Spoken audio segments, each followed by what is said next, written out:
Betsy Fore, welcome to the Let's Grab Coffee podcast. Super pumped to have you on. Thanks so much, George. I'm so excited. I was telling you before we started recording, the first time I ever saw you, which was on stage, very fitting, of course, for Betsy, was at the Redo Summit, which I helped sponsor. Big shout out to Joey Mack and Gail Wilkinson, who put that together every year. I love that conference, and I remember just hearing you share your story on the stage, and I was like, I still remember. I was sitting next to my wife actually, who attended the conference, and I think I sent you a message like while you were speaking on stage. I'm like, Betsy, I got to get you on this podcast. And you're like, oh my God, I'd love to. I have a book coming out. Let's schedule it, 2 months from now. So I can't believe we're here. Super pumped to have you on. For folks who don't know, Betsy today I'm going to give you a quick kind of intro. I'll help you hype you up. And then we get going. Today, you're the founding partner of Velveteen Ventures. Your focus is on investing in children, the planet for the next 7 generations. This one tagline is really what floored me, which is you're the first Native American Turtle Mountain Chippewa to raise a Series A over 20 million. You're an investment partner with X Factor Ventures, which, fun fact, is the most active seed stage investor in female-led companies with a portfolio of over 100 companies. You're also involved in Long Jump, a venture fund I love very much. It's Chicago-based, of course, focused on underrepresented founders. You yourself are a 3-time founder of 2 multi-million-dollar brands and nonprofits. Super excited to talk to you about that. You also co-founded Natives Rising, which is, I think, one of the largest communities and nonprofits dedicated to increasing Indigenous representation, especially in tech and entrepreneurship. And now you have this book coming out, Built on Purpose, launching 11/11/25, November 11, 2025. You partnered with HarperCollins. It's really set to make leaders think about how do you leave a mark, a purpose, and do so with conviction. So that's all I can do to hype you up. There's much more to the story, but that's why we have you on the podcast. Yeah. Thanks for that.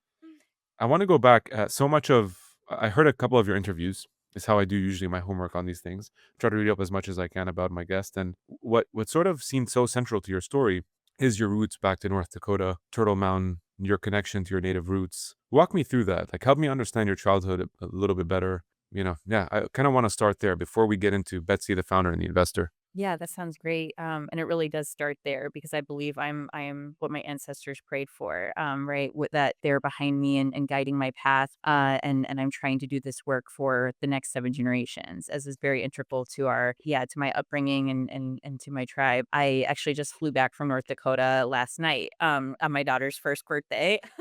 I was Oh, no way. headlining the Happy Prairie birthday. Capital. Yeah, thank you. I was headlining the Prairie Capital Summit up there and essentially trying to get more native founders funded. I do that work through my nonprofit that I mentioned. But when I was growing up, it was actually in a little village off res, about 3 hours south of Chicago, a little village of less than 1,000 people and a dry county, very rural, on a ranch. I feel so blessed. I was the first generation, or I should say the last generation to grow up without a computer until about the age of 14 or 15 years old. So I was, playing in the ravine, building forts with my brother, building motorcycles with my dad in the garage. And I think that that really inspired so much of my desire to build and to think like if I can dream it, I can build it. But I would travel to the reservation often to visit my family for, our celebrations. All my cousins, and many relatives are still there. And so, going back and forth, it was 17-hour drive. And so I'd actually never been to a major city until I visited Chicago at the age of 17. So like a true country girl at heart here. And I fell in love with this city, right? I'm back here full circle after over a decade in London and New York. I was able to, yeah, come back and it still feels like a fairy tale to me. The architecture, the food, the beach, the people, you name it. I'm like, yeah, totally still in love with this city, the heartbeat of it all. So yeah, just thrilled to get to do this work and found my venture firm here. But I would say that my upbringing absolutely defines kind of everything that I've done since. So much of what you say, and I love that background. And I really like your framing, by the way, in terms of you're basically trying to enact what your ancestors prayed for, and it's such a nice, it's such a nice way to carry that responsibility, in the sense of you're living with this purpose that everything that came before you sort of sets you up for you now to take on the torch and do everything that you're doing, and that's a really amazing way to live life. Hmm. I was doing a bit of research on Turtle Mountain and, kind of like what is it known for? And of course, hunter-gatherer tribes, but so connected to, which seems a very common theme with the native, population, is like this connection to nature, to the land, to animals. How much of that influences you today? Because it is a central theme in your investing philosophy. And Yes. Absolutely, and it's one of the reasons why I partnered with another Native woman, Carla Brolier, who founded and built the Patagonia Home Planet Fund. She actually grew up in rural Alaska, where she saw the permafrost melting firsthand. So, in terms of climate change, she dedicated her entire career to it. Right, standing up 7 climate funds, most recently the Home Planet Fund and the Purpose Trust for Patagonia. But when we joined forces, it was through an organization we created together called Native Women Asset Managers. There's only a dozen of us in First Nations and Native American communities.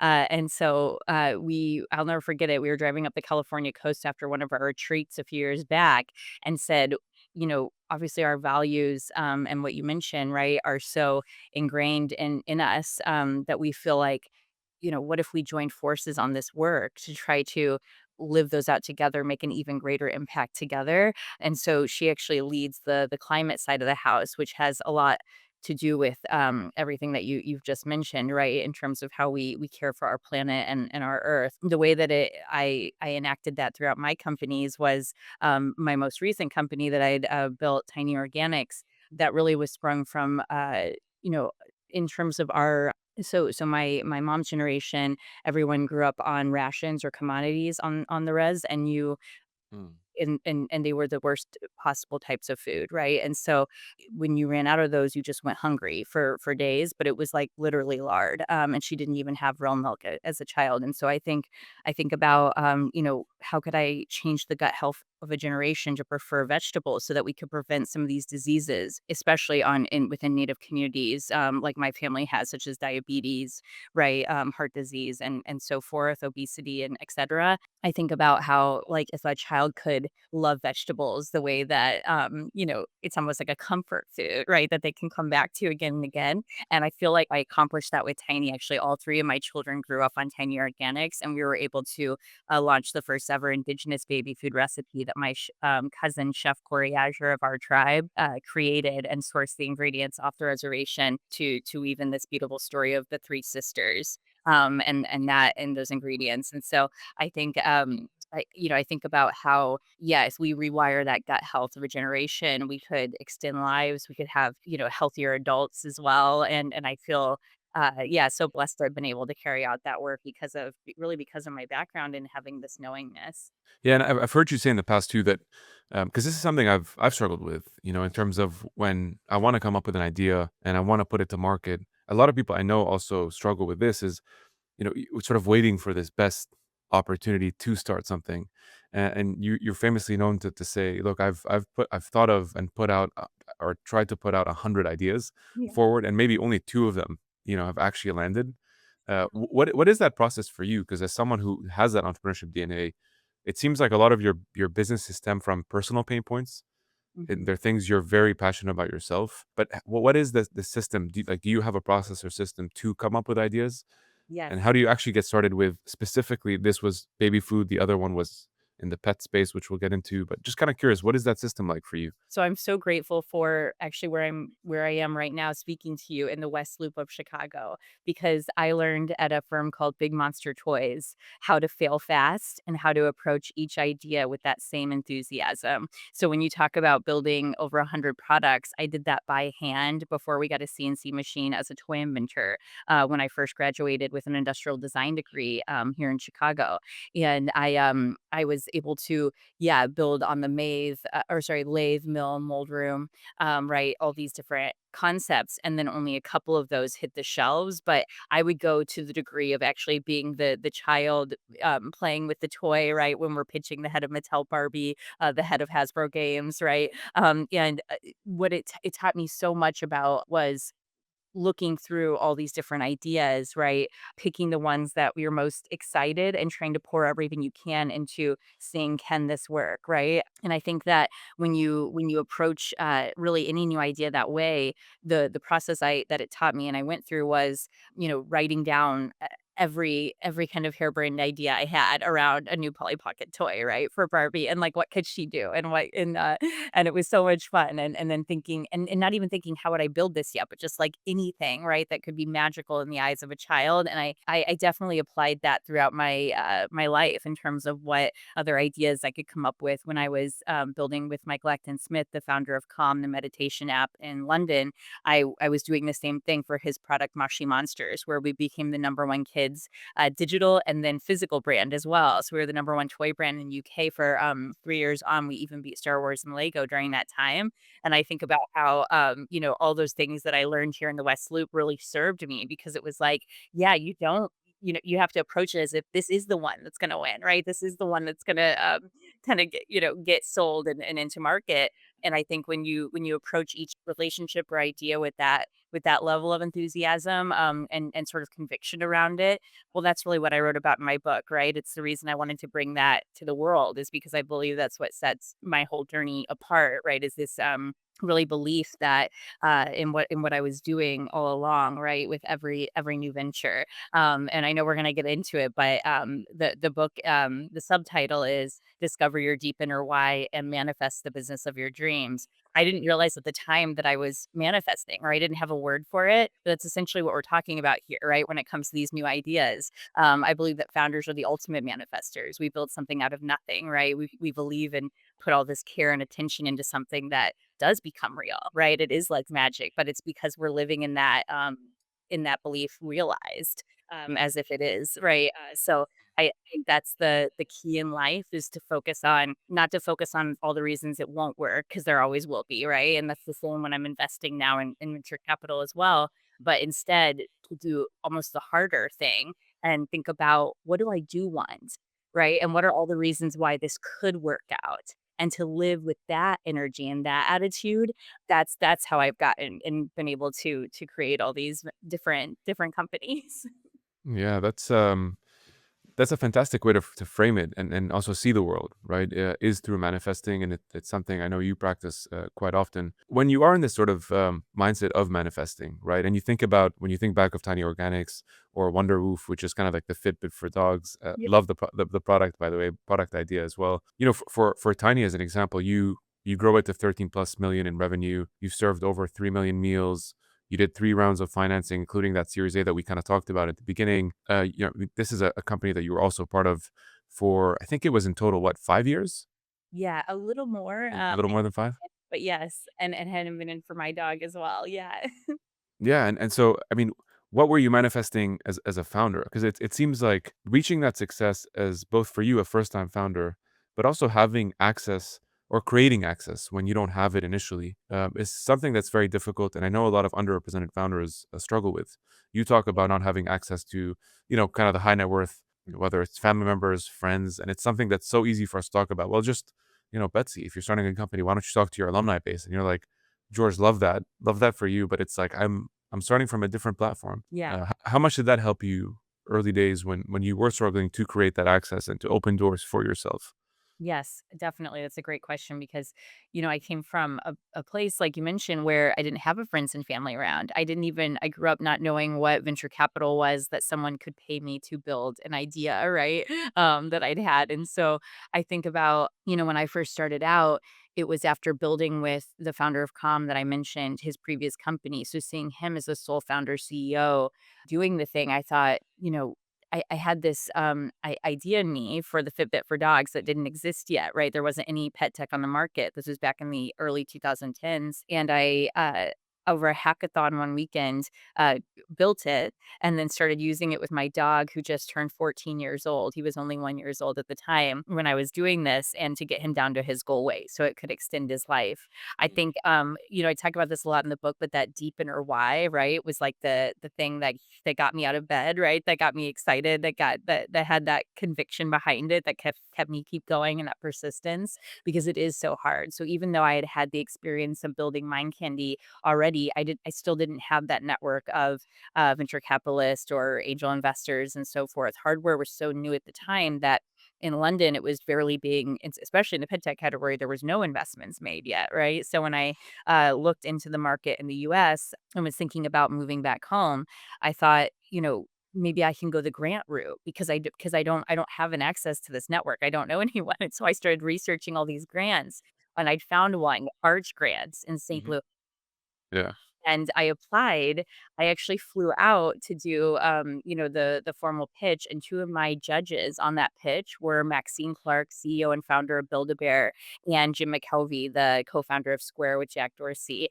And it was immediate that that I was given the grant, but then that circle of angels actually helped me build a pre-seed round because, it's a snowball effect, right? 'Cause it's like you get that first check in, that's the validation, and I'll never forget when I was in the car, and they give you kinda one of those big checks, and I'm, like, holding this 50K. It barely fits in the car. You're like, "Why Right. does it have to be this low?" Yeah, I know, yeah. And then I was in tears, right? I was calling my mom being like, "This is life-changing. This is gonna," and a little girl from Mackinac, Illinois, right, was able to get this and do this, and it was, right, because I went on to raise tens of millions of dollars after that, but it all started with a grant. And so I think don't discount, like, those pathways, right, to try to, like, break in and meet the network to because I think what people resonate with is that feeling that you're leaving them with in terms of what you're building and how it relates to them. So, I really just am so blessed that my company's like so many people know what it's like to have the love of a dog, right, in their family. And then, of course, even if we don't have children, everyone's been a child once, right? So can understand how, rewiring your gut health to prefer vegetables could be a really great thing for later in life. And so I think anytime that you can make your company relatable to especially when you're trying to raise from angels investors, like the better, right? And obviously I had done like all my research on the judges, and Maxine Clark was a legend in my industry as a toy mentor already, so I definitely knew who she was and I knew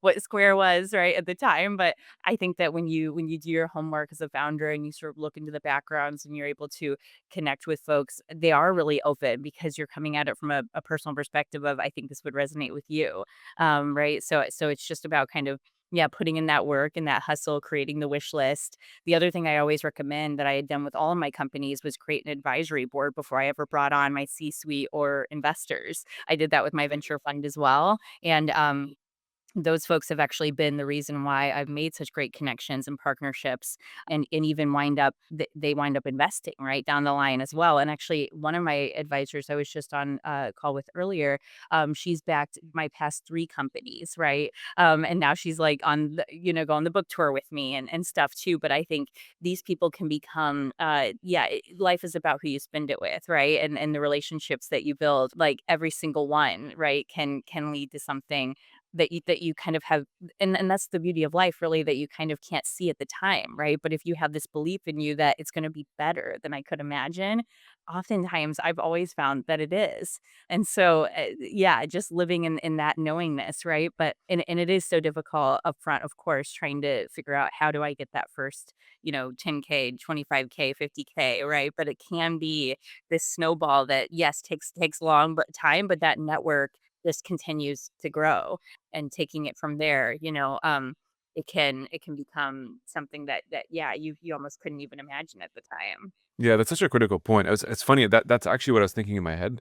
I'm like, wow, if you're going through this for the first time, and to your point, it's like this 50 grand meant everything to you, but now it's like now it because it makes it real. You're like, oh crap, like now the real work actually begins, and then it's like, Exactly. where do I start, and who should I actually listen to? Who should I trust? And early on, I mean, you can have trusted advisors, but you can also get information that steers you in the wrong direction, or Mm, maybe waste your time, effort, finances, and so having that trusted core is so important. So I'm glad you brought that up. One thing that keeps popping up though, as I hear you speak, is and you talk a lot about conviction. You talk a lot about authenticity. Founders are often told, you have to be great storytellers. You really have to sell that idea, But I think from what I'm getting from you is like conviction oozes. It's like that energy that oozes out of you, and it makes yeah, everything else so naturally seamless. Like yes. it's effortless, I guess, for you because you have so much conviction, passion, and obviously you're putting the effort at the same time. That if I'm an investor, I'm like, Betsy, I don't even care what you're working on. Just like put me down for 10 grand. No, I think that's exactly right, George. And I think where it starts, though, is compassion for yourself, right? So I think this is something that is a step that's often overlooked that I really focused my entire book on is how can founders begin with their deep inner why and at the core of that is your values, which I talk about the seven grandfather teachings of my tribe and the Anishinaabe tradition, but I also talk about 40 other value sets, right, that people can have during different points in their life. And I sort of take you through these exercises in the book. But the big breakthrough for me as a founder was when I turned my passion and my conviction back to the self-compassion, right? Because when we show ourselves compassion, we can then give that, more freely to others. And I think so often during the founder journey, you've neglected your own self, right? Trying to build and to get the hyper growth, especially as a venture backed company. And that just is, and it can be sometimes detrimental to the company, right? But honestly, for me, as I've gotten older and this kind of second half of my career now, I've realized that peace of mind and that a calm nervous system are actually those are the trademarks of success, like that I view as success now. And so what my whole book tries to do, and I do this through a program that I've become a clinician in called NLP, Neuro Linguistics Programming. My co-founder of my nonprofit and I went through this course several years ago where we've now learned and are able to work with founders and folks in tech to literally rewire your brain based on science, right? To think positively and to have this sort of what we're calling a manifesting mindset. And so I talk about all those processes in the book, right? But I think it all starts there. If you can spend time with yourself as the founder, almost as if you would a co-founder, right? Imagine yourself, like one of the processes I talk about in the book is the lightning process.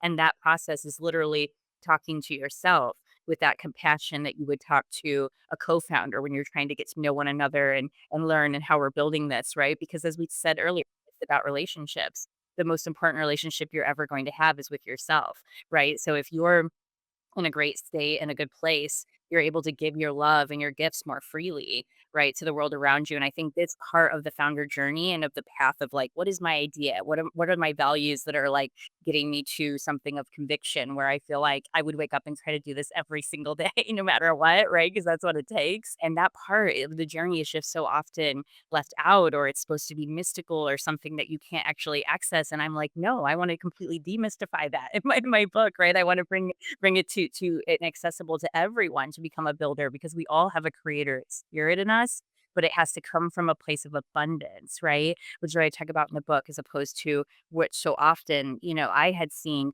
growing up, and we see it kind of every day, even in the founder community, is like the scarcity mindset, right? Yeah. Let's totally reverse that, and then see how all the goodness just actually flows to you naturally when you are able to do it. So I really hope that my book is a gift, right, to founders in this way because yeah, it's exactly what you said. It's like the passion, the conviction, it just oozes, right?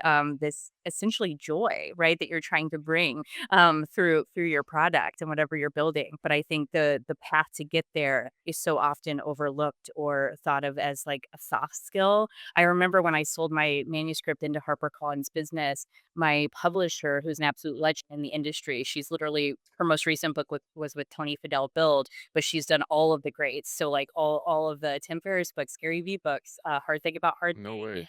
Zero to One, literally all the top, startup books that we've all read. And she's like, I've never seen a book like this where it merges the spiritual aspect of being a founder with like the nuts and bolts of how you do it and how those two actually can become the most fulfilling journey, right? If they are merged together. And so I think that's what I'm just so excited to get to bring to market in this way. So yeah, to to bring this gift of the things that I've learned after almost 2 decades, right, of building companies, and just from this very different perspective. What's I have two quick questions that one I really want to ask you.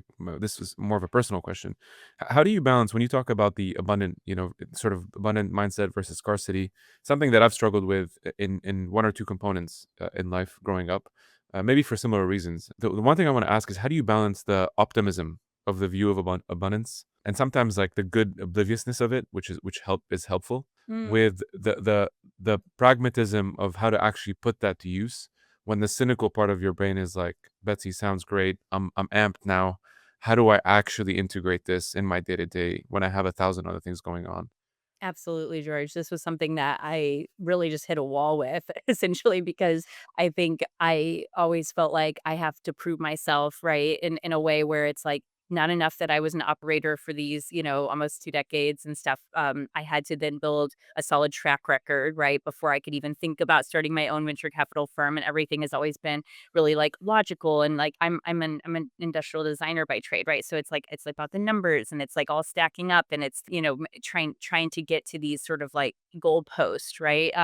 And honestly, I got to a point where I was totally burnt out right after my, 2nd company because I had overanalyzed everything, like, that I possibly could. This was literally the breaking point when I was like, "I need to heal myself, and then I can help heal others."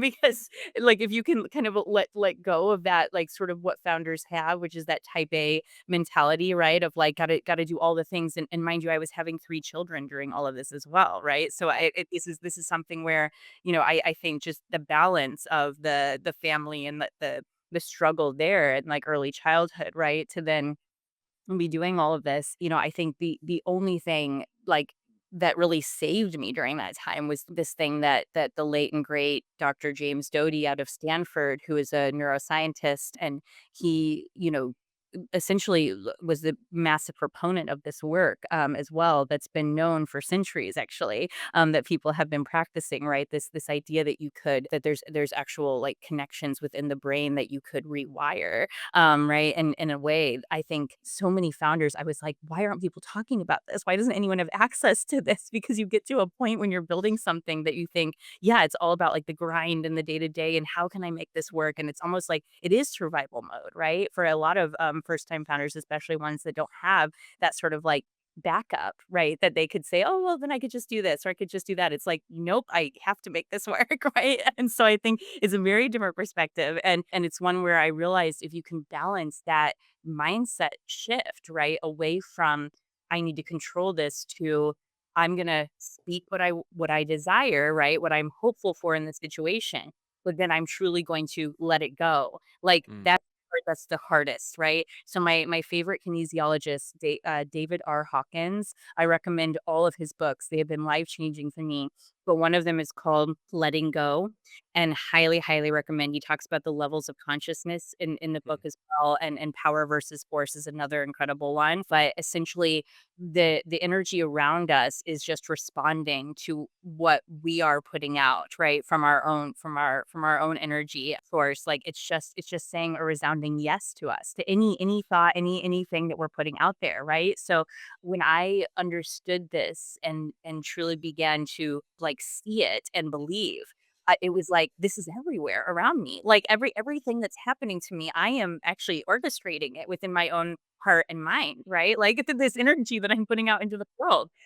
And so it was like, oh my goodness, that was such a game changer because all the things that I was almost like struggling for within my startups to try to achieve it, it's like if I could just truly, like, yes, put the energy out there of, like, the loving, like, connectedness of the thing that I want, but then, like, let it go, right? The ease that then it allows in your own life, right? In your own mind, it makes everything possible. And I know I'm probably simplifying it too much here, but I, go into great detail in the book around that was a turning point for me. Like, absolutely. That one that I haven't really talked about as much on, like, podcasts before, but I think, if more founders could have access to that type of work, right? To do the work within your own mind and your own heart, right?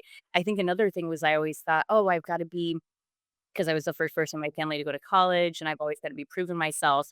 I gotta be really logical. I gotta be, like, head like, I gotta, mm, like, so and I still am, right? Like, deep in the numbers, obviously, you have to, right, as a venture capitalist, but, like, what I realized actually was when I shifted everything to be heart-led, even within business, that's when I became, like, above and beyond what I could have, like, fathomed, right, like, getting to do, even building a venture capital firm, right? And I think that's what and it's exactly what you said earlier, that's what people are responding to, right? Is that energy. And so, as opposed to thinking, like, I've just gotta, like, prove the thing and figure it out and how to do it. Actually, I found, and maybe it's a Midwest thing, but that people are quite receptive to, I don't really know how to do this, but I know that you're kind of an expert in it. Like, could we collaborate here? Could we figure it out together? Right. And just having that humility and that, like, openness is just so refreshing. And it's something that really bonds people too. So I think as a founder, don't be afraid to do that and to ask all the questions and to try to hire people that are smarter than you, right, in different areas as well. Yeah, so that's a lot. but we can keep going. No, no, it's great. Also ask for help. I mean, that's kind of what you're alluding to. Yeah, You know, it's tough for a lot of us to ask for help. You know, it's like a vulnerable position, especially as a founder. I mean, you're basically the CEO. You started this company. You should know it all, right? Why right, wouldn't you? right. Like you're, it stops and starts with Betsy. Why don't you have the answer? And so when you're carrying that load and you have a bunch of people reporting to you, you're responsible for payroll. You answer the investor call when things go wrong. It's you, Mhm. you know, raising your hand and be like, George, I honestly, I need an introduction to this person. I don't know the answer to this. Can you please help? And you'll, especially Midwestern culture, you'll be surprised how many people really proactively want to help, you know? And Yeah. I think biologically it's a good feeling. Like selfishly, a lot of people help because it feels good.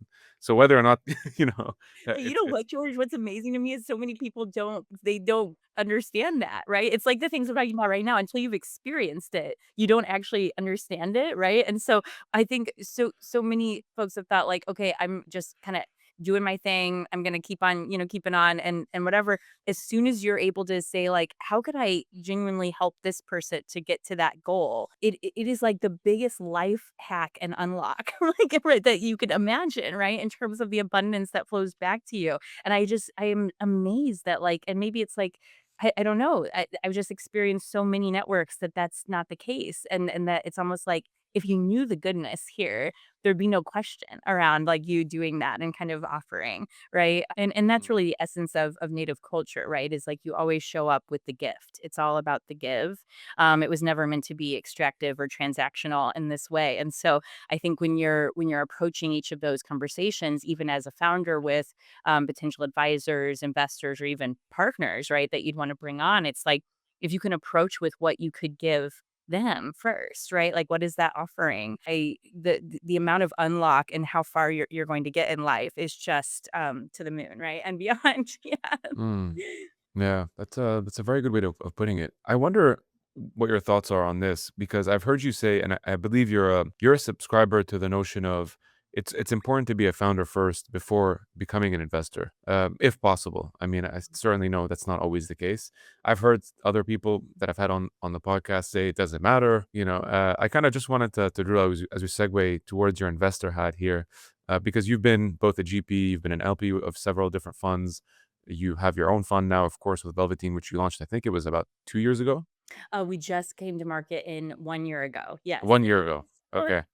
And I think 3 portfolios, no? The last time I heard 4, yes. 3, 4. Three Uh, portfolio companies, and we're on the verge of our next. We're trying to do about a deal a quarter over the next 4 years out of Fund One. which is amazing. You know, it's, yeah, before I ask the next question, thoughts. Is it important to be a founder before becoming an investor? I think it is a massive advantage. I mean, it is such an advantage to the point that, the access to deal flow that we get, right? Because Carla was actually a founder prior as well, my partner that I mentioned is I mean, I don't know, like my founders, they'll give me a ring and say like you're my first call, right? And it's like they're dealing with their series A and how they're going to get there, and can you check out this deck and edit it, and so forth. It's like they'll come to me with the hard things too, the things that it's like you wouldn't normally think, okay, I'm going to tell my lead investor that right out of the gate. And so I think just knowing that I've walked that path has been Several of times. tremendous value, yeah, to my founders, like absolutely. And so I think it really comes down to that kind of unfair advantage that a GP has, who was a former operator, is that you have this access to deal flow through the relationships you built, right, over those years as a respected founder within the industry. And so it's maybe more from the founder perspective than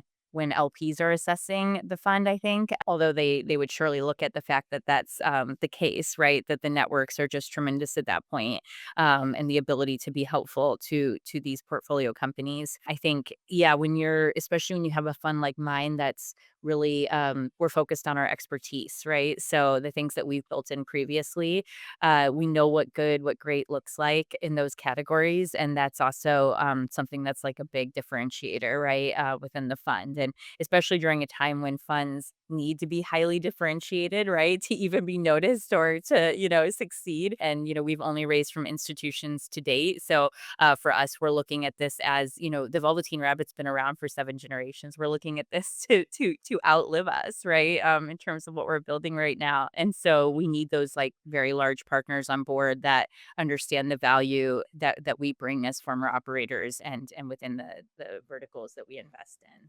Thank you for reminding, by the way, about the Velveteen rabbit. That was a very special story. I know you've mentioned it, a couple of times on different podcasts, but for our listeners, do you mind just explaining really quickly why it's called Velveteen Ventures? Yes. So my grandmother, who is still alive, so she's really proud, had gifted me a rabbit from Goodwill when I was about 5 years old. That I believed if I loved him enough, he'd be real. He's actually he's in my son Azure's bed right now, and I would take him everywhere with me. I it's like you pour enough love and attention, right? Like okay, he's just gonna like hop away, and he's real, right? But it's like that magic of a child. And I have, like I mentioned, 3 under 7 years old right now. There's just nothing like it, that wonder, and I founders have that, right? That being a founder, you believe that if you pour enough love, attention, care into this idea that it can become real, that it is magic, right? That it's gonna spring to life, and I wanted to let founders know through the naming of this firm that, like, I also believe, right? And that I've felt it, I've experienced it myself as well. And so for me, it's also a nod to the fact that we invest in child focused solutions for 18 and under. So a lot to do with pediatric, with mental health within our healthcare vertical in particular. And yeah, so it was, but I do have to say, Velveteen is not, I think in the US and in a few other countries, like it's well known, but I've talked to many people who don't know what that's referencing. So appreciate you asking. Yes. Yeah, that sense of belief and sort of imagination. I don't know if you've watched the movie Wonka, the newer Yes. one with Yes. The newer one. Timothy Chalamet. That's honestly one movie in a while that actually like had me tear up a little bit, just because it was so special, like to really have that sort of belief, that deep sense of belief, and against all odds to sort of persist and come to the other end, be successful while also maintaining a good heart, like you know Mm, showing the notion that you can be successful while still being a good person, and right. a rising tide lifts all ships and all boats. I think was such a special. I don't Exactly. know. It just came to mind when as soon as you said belief, I'm like, that's a good movie. Yes, I Uh, love that. Definitely. Great uh, character. yeah, thank you for sharing that story. Let me ask you about instinct, because again, so much of, and again, it's not like I've studied, natives that deeply, but it's like from what I know, they have this like deep sense of instinct, and maybe it's because generationally, like you've been really rooted in your environment, and so much of how you feel is kind of connected to Mother Nature. How much of that instinct plays a role in your investing style when you spot opportunities and look at trends? That's a great question. I actually just heard one of my mentors, Chip Hazard from Flybridge, who founded X Factor actually. So he's been the reason I got into VC and sort of plucked me out to begin investing in the first place. I just heard an interview that he did the other day, talking about this idea that in the first 30 seconds of speaking to a founder, and by the way, he's invested in hundreds, right? Like they just closed their seventh fund, that you do have that feeling, right? So I think that actually is across the board when it comes to VCs. But I would say in my own experience, Danielle Forward, my co-founder of Natives Rising, when we were creating this for Indigenous women in STEM and Native founders, this community, what we realized resonated the most were the healing retreats that we were putting on. And Mm. the thing that Danielle always likes to remind me of in our community is that everything that we experience is through, it's all a feeling, right? So I think if you can focus on how you want to feel, so instead of like kind of what we talked about earlier, instead of focusing on what won't work or what you don't want, right? Which so often is the case in just the negative loop, right? That can go on. It's like if you can focus on what you do want, like literally, it sounds so simple, but if you can literally just think to yourself, what do I want right now, right? In my life, if anything were possible, what do I want? And allow that feeling to wash over you and live in the feeling, right? So I think so much of it, and just it's just in life in general, but when I'm connecting with a founder for the first time and I meet about a dozen new founders a week, it's like that feeling that you get when you first hear their story and they're connecting it and everything, it's a feeling that they're already embodying. That's what they're making the energy of the other person experience. And so I think that whenever you're sort of teeing up a big call or a meeting or yeah, whatever it is, that if you can try to live in the feeling that you want to embody, and I talk about that a lot in the book because I have different practices that you can go through and anchoring exercises and so forth. But like, for instance, calm or excited or joy, right? You can train yourself to embody those feelings, and your mind actually doesn't know if you're truly experiencing that or not. It just takes it as gospel truth and fact that you, right? So then your life becomes so elevated because you are able to embody those things, and it then becomes second nature, right? Because of the way the mind works, that it doesn't know if this is real or not because you seem happy, or you're doing, you're doing the motion, and actually you become a happy person as a result, right? So I think that this is another, thing in life that has never been, formally taught to me prior to this past, like, decade trying to do this work, right? That I think if more people could understand that, it could change the way that they're showing up in the world. I love that. Let me ask you before we end on sort of a quick passage from the book. I did want to ask what I love from your story, looking at it from start to finish. You've done an excellent job of connecting purpose with impact with profit, if that makes sense. Mhm. Meaning, like, usually, if you look at like the average person, right, they'll think of corporate success and profit and income and wealth generation as like one separate bucket, and everything else is like volunteer, right? I'm on a board, I'm an advisor, I spend my time just for fun on the side helping my local church or my local charity, right? You've done such an excellent job of integrating, and I think that's commendable, but also not an easy thing to do. How have you been, like, what's that recipe if you were to share it for others to be able to replicate in their own way? How can you actually do that where it's sustainable, still are able to live off of it, but also make the impact that you're passionate about? Yes, that's a fantastic question, George. I think I'm still working that out every day. I'm learning because, we constantly have to tell our LPs or partners we're not an impact fund at Velveteen, right? Because of the work we do, it seems like, oh, but they're having a massive impact, and we are, and we hope to do. But we're a proper ROI driven venture fund. So the way that we were able to do this when setting up the foundation of the firm was Carla and I actually are giving up a portion of our personal carry in the fund, so the equity of the fund, to go directly back to tribes. So in that way, it doesn't affect our LPs, but we got really creative around how can we still have an impact even though this is an ROI driven vehicle, right? And so I think you can like start to brainstorm, get creative around like what am I doing that could be, yeah, foundational in the business sense, not distract from the overall revenue, right? Or the thing I'm building, but could really put my heart at the core of it. There are different creative vehicles for doing that. And yeah, it's just kind of getting curious about it. Like, what could it be? Because we'd never seen that done before. We didn't know, is this possible? Can we put a portion of our carry to go? And then like, figuring out what that looks like and where it flows and everything too. But it is possible. And so I think if you're willing to sort of say and go through and actually spend time with yourself, right? To have that solitude and to say, here are the things I value, the impact I would want to make in life. How can I weave that in? Because I guarantee you there's a way, right? There's a way to try to weave that in to what you're doing on the day to day. And yeah, I feel like you're doing it right now, George, right? Getting to do this work, like putting these stories out there in the world, right? As well. It's like you can there's so many creative ways, and I hadn't seen it done before. I just had to kind of figure it out, I guess. But there's no sort of clear path. It's just like getting curious, getting creative around how to weave in your story, right, into making the world a better place, which I think is what we all really want here. We definitely do. Thank you. That's a good sort of a formula to keep in mind. And kudos on being creative on the structuring. I know we're almost up on time. Built on Purpose, your book is coming out November 11, 2025, 11/11/25. The tagline, as you said before, discover your deep inner why and manifest the business of your dreams. Give us like a cliffhanger. If this was a trailer, maybe a favorite story, a favorite passage, a favorite lesson. Yeah, whatever comes to mind. I know it's hard. What There's a Yeah, there are so many stories in there. So it is a memoir, but I interview 18 different founders. Over half are women and a third are Native American. Some have IPO'd, some are unicorns.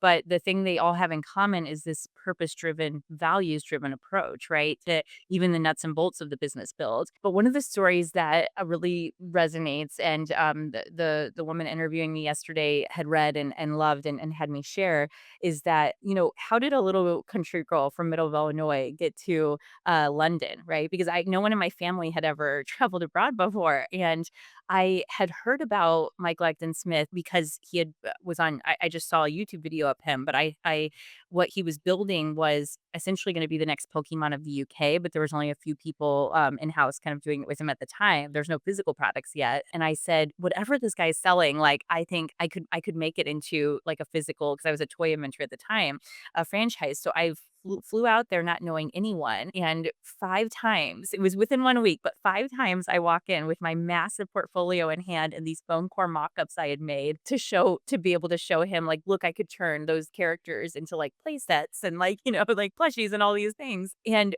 5 times I became friends with the head of house, Meg, at that point, because she was like, like British people don't normally do this. You don't just like rock up and say like, oh, I want to see, the CEO and founder of this company, right? In our old office in Battersea, London.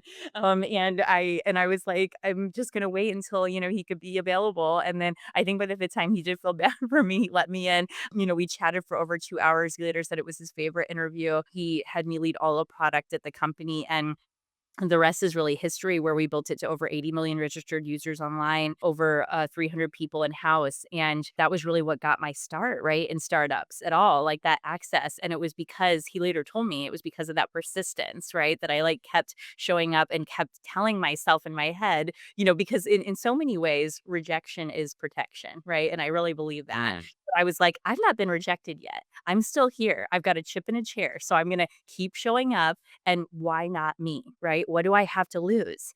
And so just that attitude gave me the ability to get a foot in the door there, which ultimately built on everything else I was able to accomplish since, right? And Michael's still a dear mentor to this day. His story is heavily featured in the book. And so I think, yeah, just those sort of learnings of like, but how did I show up in that way, right? Are what's held within like kind of the magic of these pages. And so I'm really, really excited to get it out there and for hopefully to help many, many people. That's amazing. Well, for all those listening, pre-order, pick it up, give it a read.